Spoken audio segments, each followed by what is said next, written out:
कृपया व्हिडिओ आवडल्यास व्हिडिओला लाईक, शेअर तसेच भक्तिशक्ती चॅनेलला सबस्क्राइब नक्की करा। श्री गणेशाय नमः। अस्य श्री प्रज्ञा विवर्धन स्तोत्र मंत्रस्य सनत्कुमार ऋषिः स्वामी कार्तिकेयो देवता अनुष्टुप् छन्दः मम सकल विद्या सिद्ध्यर्थं जपे विनियोगः।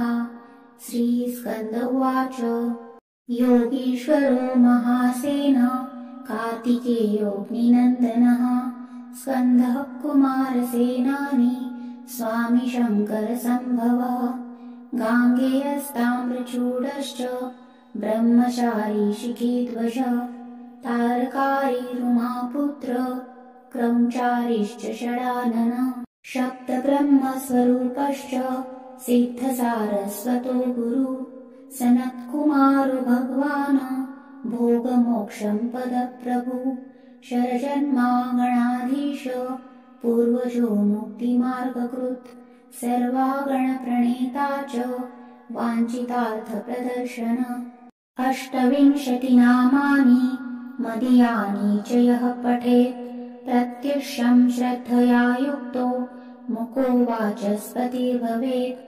महामन्त्रयानीति मम नामानि कीर्तयेत् महाप्रज्ञां वाप्नोति नात्र कार्या विचारणा।